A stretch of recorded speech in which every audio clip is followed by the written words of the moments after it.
Good evening and welcome. Find a place where you can feel settled, where the weight of the day can begin to lift from your shoulders.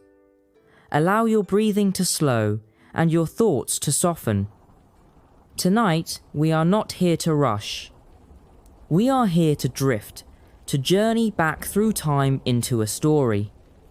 A story about one of the most important discoveries in human history, born not in a flash of lightning, but in the quiet, dusty corner of a London laboratory. This is the story of penicillin. Before we meet the man at the heart of our story, let us take a moment to truly understand the world he lived in. Imagine a world without antibiotics. It's a world that is, in some ways, much quieter. The great hum of modern medicine has not yet begun. But it is also a world filled with a constant, low-level fear that we have been fortunate enough to forget.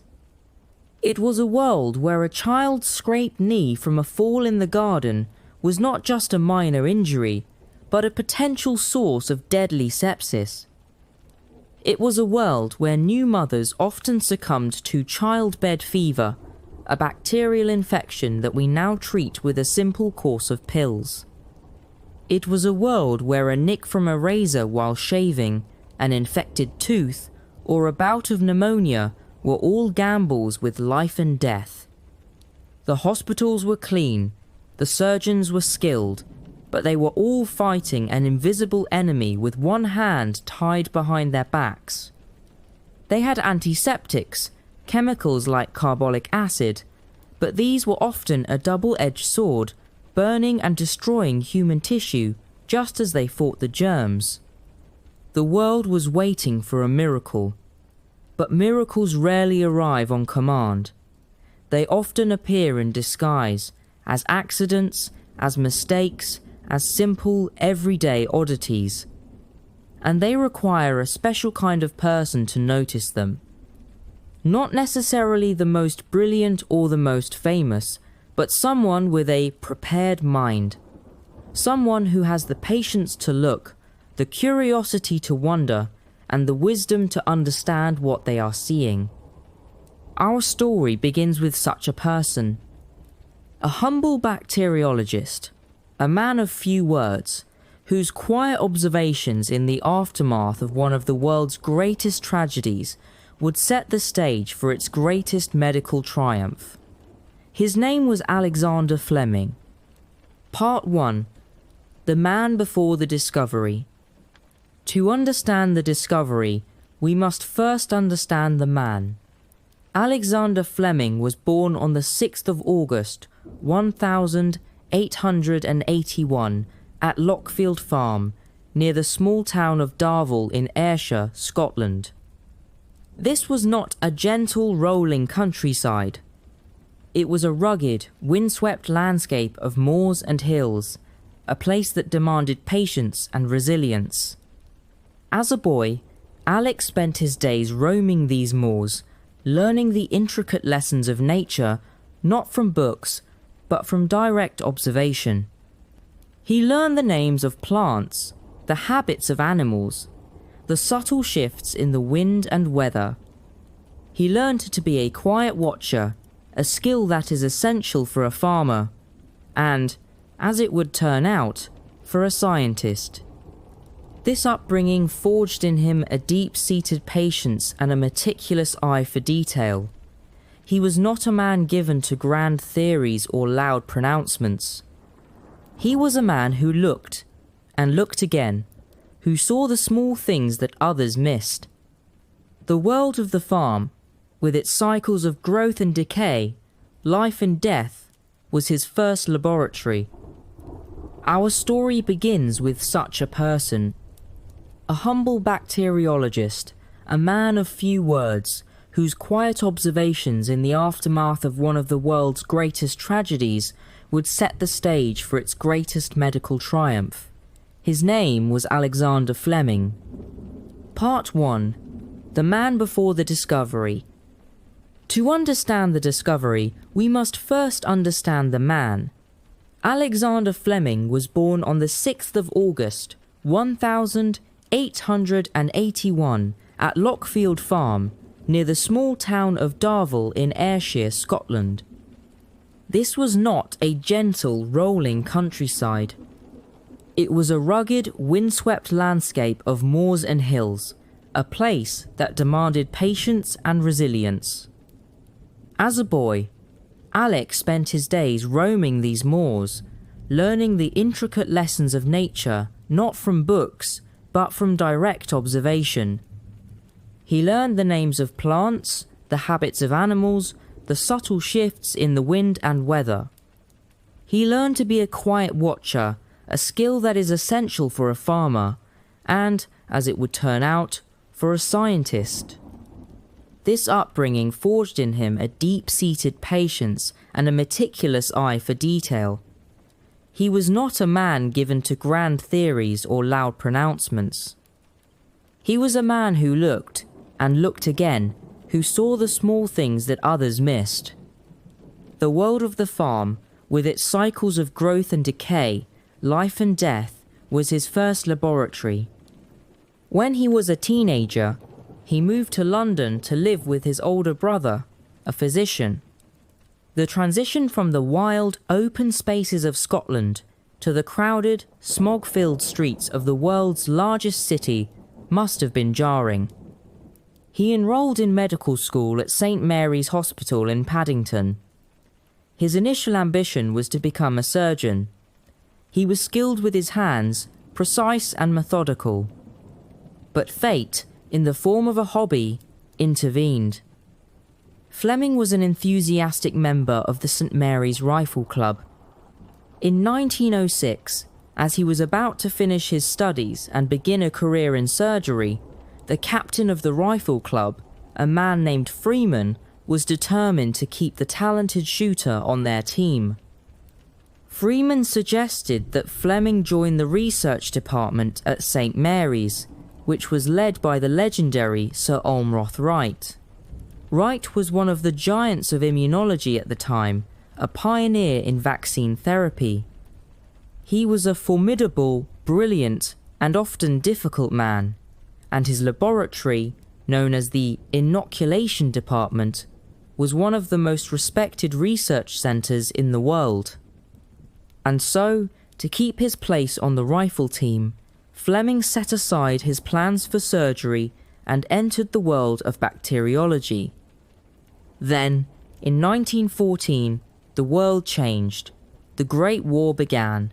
Fleming was commissioned as a captain in the Royal Army Medical Corps and was sent to the battlefields of France. There, in makeshift hospitals just behind the front lines, he came face to face with the true horror of bacterial infection. He saw countless young men survive the initial trauma of bullets and shrapnel, only to die slow, agonizing deaths from the infections that took hold in their wounds.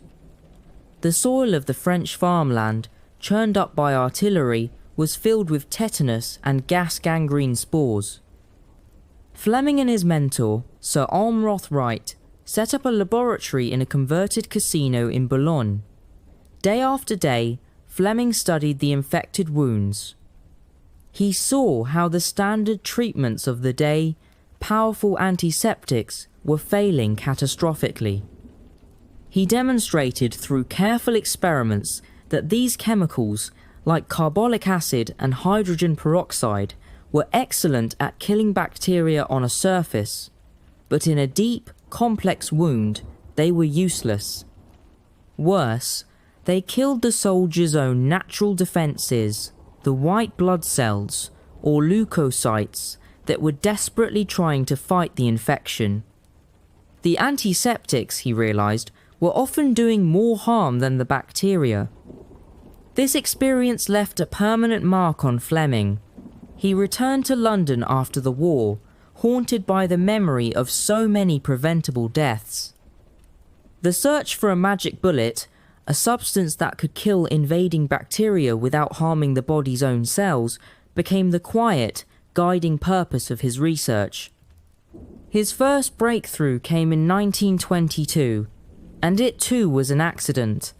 While nursing a bad cold, a drop of his own nasal mucus dripped into a petri dish where he was growing a culture of harmless yellow bacteria. A few days later, he glanced at the dish and saw that where the mucus had landed, the bacteria had been completely dissolved, as if they had melted away. Intrigued, he tested other bodily fluid steers, saliva, egg whites. He found they all contained the same substance. He had discovered a natural antibacterial enzyme, which he named lysozyme. For a moment, it seemed he had found his magic bullet, but the excitement soon faded. Further tests showed that lysozyme was effective only against a small number of harmless bacteria. It had no effect on the dangerous pathogens that had killed the soldiers in France. It was a fascinating discovery, a proof of concept, but it was not the answer he was looking for. He had proven that such a substance could exist, but the world was still waiting. Part 2.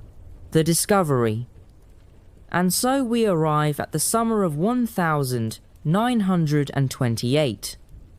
Imagine Fleming's laboratory at St. Mary's.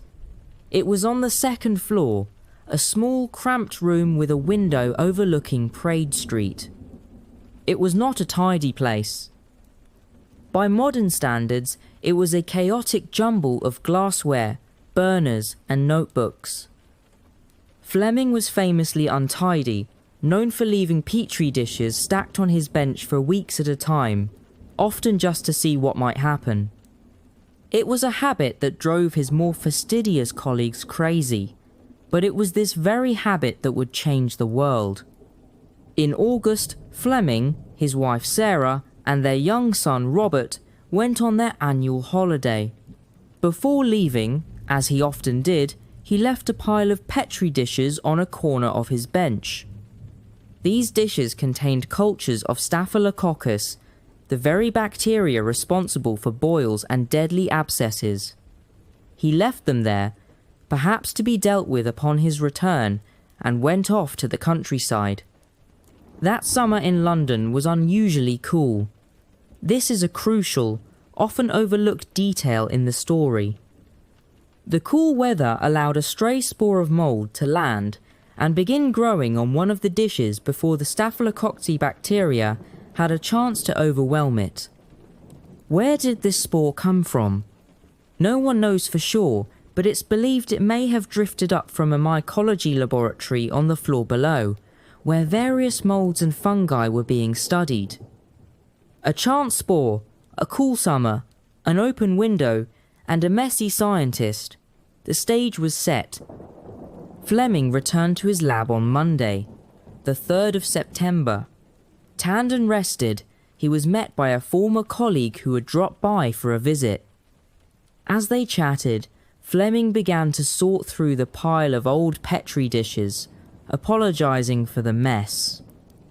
He was about to discard them into a tray of disinfectant, but his ingrained habit of observation, the habit he'd honed since his boyhood on the Scottish moors, made him pause. He picked one up to show his guest what he had been working on. And then he saw it.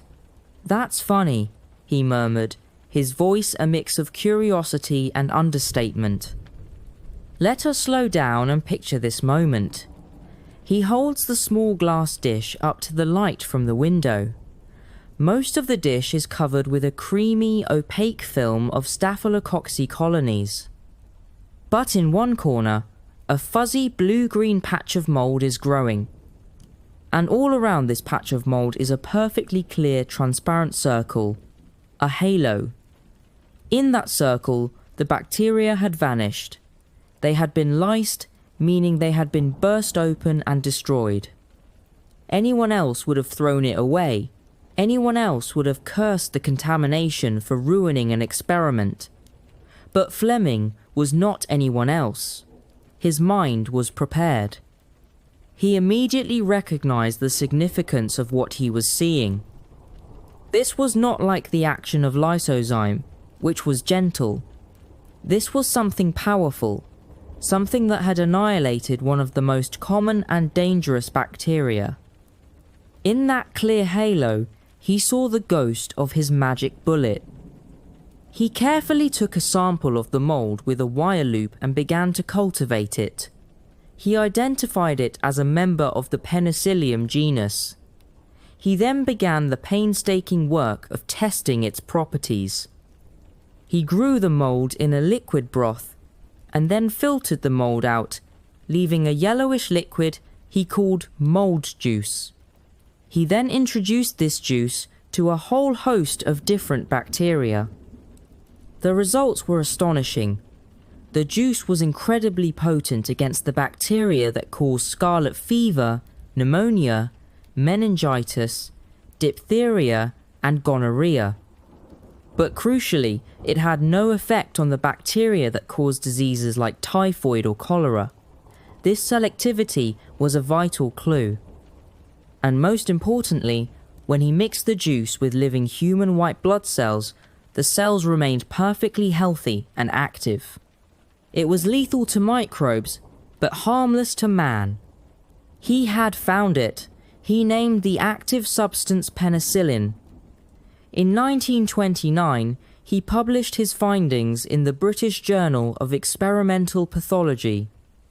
His paper was clear, detailed, and concluded that penicillin had significant potential as a treatment for infections. And then, for nearly 10 years, almost nothing happened. The world did not beat a path to his door. His discovery was met with a deafening silence. Why? Firstly, penicillin was incredibly unstable. The mold juice was fragile and lost its power within days or even hours. Fleming, being a bacteriologist and not a chemist, lacked the skills to isolate and purify the active compound. Secondly, it was immensely difficult to produce. It took gallons and gallons of broth to produce a tiny amount of impure penicillin. The idea of making enough to treat a single patient seemed impossible. Finally, Fleming himself was a poor publicist. He was a shy, humble man who was not comfortable promoting his own work. The scientific world, focused on chemical drugs and vaccines, largely dismissed penicillin as a laboratory curiosity, interesting, but of no practical use. For a decade, the greatest medical discovery of the century lay dormant, a footnote in a scientific journal, kept alive only by Fleming himself, who continued to grow the mold in his lab, almost as a private reminder of what could be. Part 3. From Curiosity to Lifesaver. The story now shifts from London to Oxford a decade later, as the world was once again descending into war. A new team of scientists at the Sir William Dunn School of Pathology would pick up the torch that Fleming had been forced to set down. This team was led by two men who could not have been more different from Fleming, or from each other. The first was Howard Florey, an Australian pathologist. He was ambitious, tenacious, and a brilliant organiser. As an outsider in the formal English academic system, he had a fierce drive to succeed. The second was Ernst Boris Chain, a Jewish biochemist who had escaped Nazi Germany. Chain was a volatile genius, passionate, and possessed of a staggering intellect. Together, this unlikely pair had the vision and the chemical expertise that Fleming had lacked. In 1938, as part of a systematic study of natural antibacterial agents, Chain was reviewing old scientific literature. He stumbled upon Fleming's paper from 1929. Where others had seen problems, Chain saw potential. He convinced a skeptical Florey that this penicillin was worth investigating. They assembled a small team, including a quiet, methodical biochemist named Norman Heatley, who would prove to be the unsung hero of the story. Their challenge was immense: to do what Fleming could not, to isolate pure penicillin and produce enough of it to test. Their lab soon looked less like a state-of-the-art facility and more like a bizarre factory. Norman Heatley, a practical genius, devised a series of ingenious contraptions. He realized that the shallow dishes they were using were inefficient. So, the team began growing the mold in anything they could find that was shallow and sterilizable hospital bedpans, biscuit tins, and eventually, hundreds of specially designed ceramic pots that looked like old-fashioned chamber pots. The entire department was transformed into a penicillin farm. The work was grueling, and the yield was heartbreakingly small. After months of cultivating, extracting, and purifying, they managed to produce a small amount of a stable, but still impure, brown powder. By 1941, they had just enough to attempt a human trial. Their first patient was Albert Alexander, a 43-year-old police constable. Months earlier, he had scratched the side of his mouth on a rose thorn while tending his garden. The tiny wound had become infected with staphylococcus and streptococcus. The infection had spread relentlessly. He had abscesses all over his face and scalp, one of which had required the removal of an eye, and the bacteria had spread to his lungs. He was dying. On the 12th of February, 1941, he was given his first injection of penicillin. The effect was miraculous. Within 24 hours, his fever dropped, his appetite returned, and the terrible abscesses began to heal. He was clearly recovering. The Oxford team was jubilant, but their joy was short-lived. Penicillin is cleared from the body very quickly, and it requires continuous doses. They had used almost their entire world's supply on him. In a desperate move, they began collecting Albert's urine, rushing it back to the lab, where Heatley would work through the night to extract the precious penicillin that had been excreted. So it could be re-injected. But it was not enough. After 5 days of improvement, their supply ran out. The bacteria, which had been beaten back but not defeated, returned with a vengeance. Albert Alexander relapsed and died on the 15th of March. It was a tragic end, but the trial was not a failure. It was proof. It proved that penicillin was a powerful, life-saving drug. It also proved that they needed to find a way to make it on an industrial scale. With Britain being pounded nightly by the German Blitz, building new factories was impossible. So, in the summer of 1941, Florian Heatley embarked on a secret mission to the United States, which was not yet in the war. They carried with them no documents, only a small vial containing the precious penicillium mold. To be safe, they smeared some of the spores into the linings of their coats, so that if one of them were captured or killed, the mold might still survive. In America, they presented their findings to government scientists and the heads of major pharmaceutical companies like Merck, Squibb, and Pfizer. The American government, seeing the immense potential for the looming war, threw its full weight behind the project. A massive research and production effort began. A nationwide hunt was launched for better strains of the mold.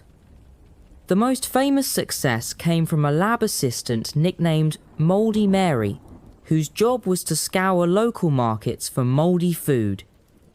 One day, she brought in a cantaloupe melon from a market in Peoria, Illinois, that was covered in a pretty, golden mold.